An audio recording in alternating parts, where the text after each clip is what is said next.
What's up, everyone? My name is Evan, and I will be today. We'll be talking about my favorite topics of Orc Must Die Dead Trap for OMDDWORLD.CA. So today, what we're gonna do is basically talk about my favorite to do now with the game.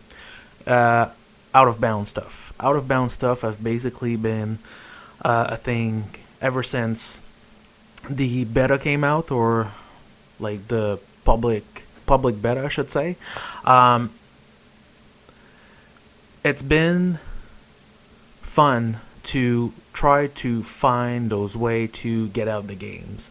So in Town Plaza, we have a fantastic way to get out of bounds.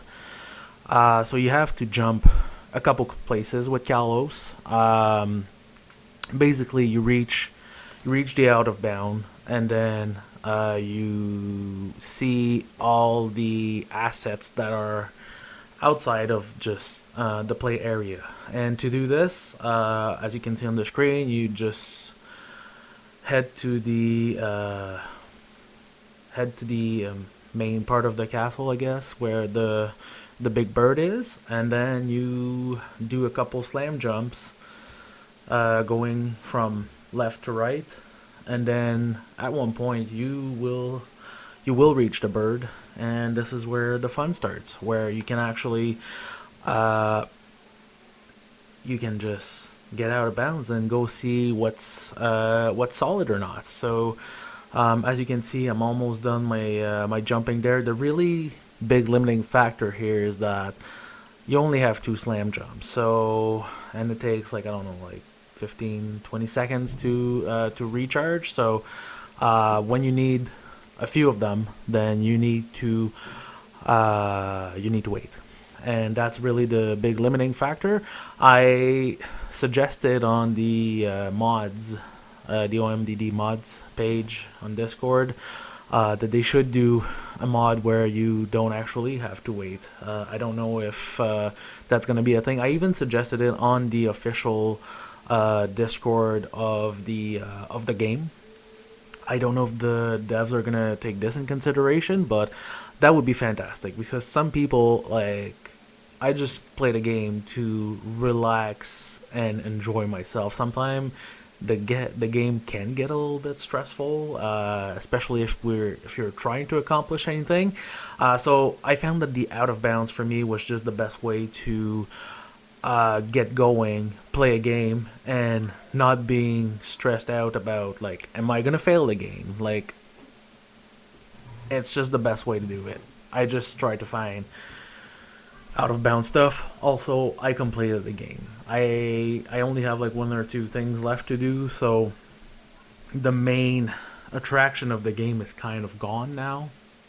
But finding out of bounds stuff basically gives me like an infinite replay value, because you don't know, like, each side of the map could be a potential out of bound area. So as you can see now, now I am going on the outside of the castle there. I'm almost at the point where I can actually walk out, and I think I'm like one or two slam jumps away. There you go, right there. You can see the loading zone for the orcs. I should have pressed G to start, but at the same time, I wanted to show this fantastic out of bounds stuff.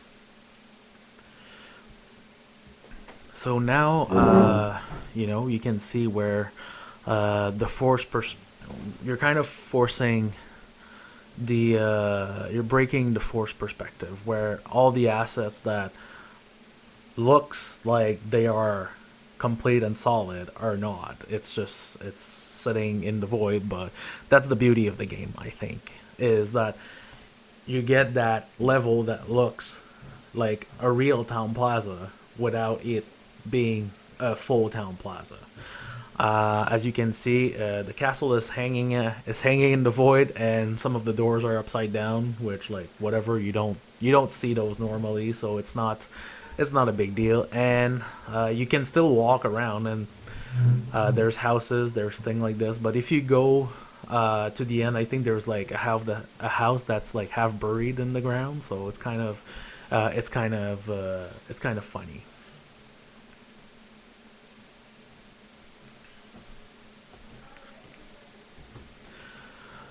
So now I think I'm just gonna.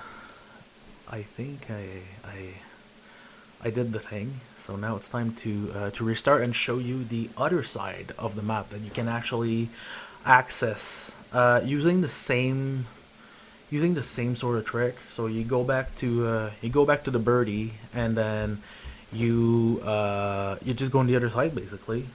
You use the peaks.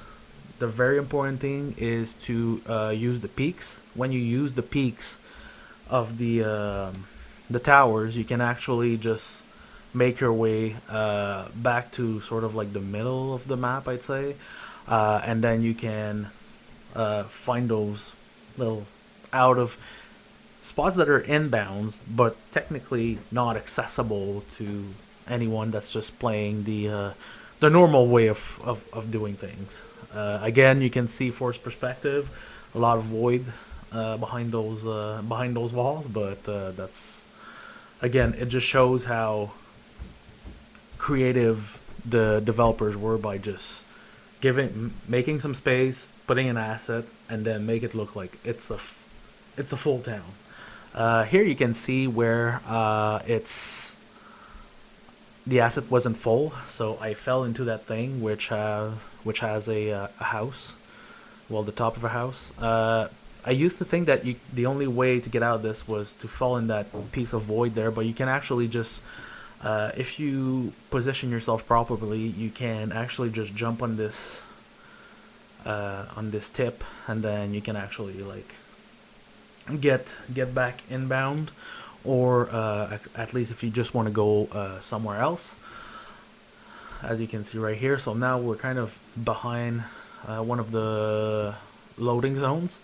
You can see the gate, and I haven't tried. As you can see, this one is actually full. Some of the other levels that we're going to be covering in the future, you can actually just clip inbound via this like enemy gate, but this is not now. So as you can see, like lots of assets that are just hanging there, and if you jump, sometimes you just the floor is not solid, or you know, you just find you find something that you shouldn't maybe not have found. So some assets are sometimes solid, some assets are sometimes not solid. So it's really trial and error, and you would not believe the amount of time where I just fell in the void because it was just not solid. So it's really a game of trial and error. Town Plaza is one of my favorite levels. I think it's well balanced. There's a correct amount of doors in there and a correct amount of space to put traps in. So that's one of my favorite levels. So I think that's pretty much it for this level. So thank you for listening to that video, and see you on the next one.